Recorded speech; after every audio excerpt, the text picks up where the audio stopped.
ಗತ ವೈಭವ ಒಂದು ಒಳ್ಳೆಯ ಅನುಭವ ಕೊಟ್ಟಂಥ ಸಿನಿಮಾ. ಫಸ್ಟ್ ಹಾಫಲ್ಲಂತೂ ನಿಜವಾಗ್ಲೂ ತೆರೆ ಮೇಲೆ ಸುನೀಲ್ ಅವರು ಒಂಥರ ಗತ ವೈಭವದ ಸಂಭ್ರಮವನ್ನು ತೊಗೊಂಡು ಬಂದಿದ್ದಾರೆ ಅಂತ ಹೇಳಿದ್ರೆ ಸುಳ್ಳಾಗಲಾರ್ದು. ಆಮೇಲೆ ನಮ್ಮ ಆಶಿಕಾ ಮತ್ತು ದುಷ್ಯಂತ್ ಇಬ್ಬರು ಒಂಥರ ಏನು ಹೇಳ್ತಾರೆ, ಇವರಿಬ್ಬರು ಅದೃಷ್ಟ ಮಾಡಿದ್ದಾರೆ ಅಂತ ಅನಿಸುತ್ತೆ ನನಗೆ. ಈ ಥರದ ಗೆಟಪ್ಗಳಲ್ಲಿ ಬರೋಕ್ಕೆ ಅಥವಾ ಈ ಥರದ ವಿಭಿನ್ನವಾದ ಪಾತ್ರಗಳು ಮಾಡೋದಕ್ಕೆ ಒಂದು 10 ಸಿನಿಮಾದಲ್ಲಿ ಆ್ಯಕ್ಟ್ ಮಾಡಬೇಕು. ದುಷ್ಯಂತ್ ಅವರು ಮೊದಲನೇ ಸಿನಿಮಾದಲ್ಲಿ ಇಷ್ಟೊಂದು ಗೆಟಪ್ಪಲ್ಲಿ ನೋಡ್ತಾ ಇದ್ದೀವಿ. ಕಂಗ್ರ್ಯಾಚುಲೇಷನ್ಸ್. ಆ್ಯಂಡ್ ನಮ್ಮ ಈ ಹುಡುಗಿ ಅಂತೂ ಒಂಥರ ಗತ ವೈಭವದ ರಾಣಿ ಥರನೇ ಕಾಣ್ತಾಳೆ ಸ್ಕ್ರೀನ್ ಮೇಲೆ. ಸೆಕೆಂಡ್ ಹಾಫ್ ಅಂತೂ ತುಂಬ ಚೆನ್ನಾಗಿ ಮಾಡಿದ್ದಾರೆ. ನನಗೆ ಸುನಿ ಅವರು ವೆರಿ ಸೆನ್ಸಿಬಲ್ ಆಗಿ ಹ್ಯೂಮರ್ನ ತೊಗೊಂಡು ಬರ್ತಾರೆ ಅಂತ ನಾನು ಅಂದ್ಕೊಂಡಿದ್ದೆ.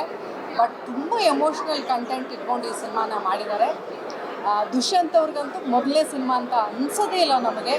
Is very matured. ಅಷ್ಟೂ ಪಾತ್ರಗಳನ್ನು ತುಂಬ ಚೆನ್ನಾಗಿ ಕ್ಯಾರಿ ಮಾಡಿದ್ದಾರೆ. ಕೆಲವು ಸೀನ್ಗಳಲ್ಲಿ ಎಮೋಷನ್ ಸೀನ್ಗಳಲ್ಲೆಲ್ಲ ತುಂಬ ಚೆನ್ನಾಗಿ ಮಾಡಿದ್ದಾರೆ. ಹೀರೋಗಳಿಗೆಲ್ಲ ಅಳೋ ಸೀನ್ಗಳೆಲ್ಲ ತುಂಬ ಕಷ್ಟ, ಬಿಕಾಸ್ ನನಗೆ ಹತ್ತಿರದಿಂದ ಗೊತ್ತು.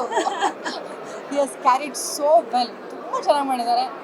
ನಮ್ಮ ಆಶಿಕಾ ಅಂತೂ ರಾಣಿ ಥರನೂ ಕಾಣ್ತಾಳೆ, ನಮ್ಮ ಮಂಗಳೂರು ಹುಡುಗಿ ಥರ ಕಾಣ್ತಾಳೆ, ಅಕ್ಕಪಕ್ಕದ ಮನೆ ಹುಡುಗಿ ಥರ ಕಾಣ್ತಾಳೆ. ತುಂಬ ಚೆನ್ನಾಗಿ ಆ್ಯಕ್ಟ್ ಮಾಡಿದ್ದಾರೆ ಇಬ್ಬರೂ. ಒಂದು ಒಳ್ಳೆಯ ಪ್ರಯತ್ನ ಈ ಸಿನಿಮಾದಲ್ಲಿ ಮಾಡಿದ್ದಾರೆ. ಕನ್ನಡ ಸಿನಿಮಾಗಳು ಗೆಲ್ಲಬೇಕು, ನೀವು ಗೆಲ್ಲಿಸ್ತೀರಾ ಅನ್ನುವಂಥ ನಂಬಿಕೆ ಇದೆ.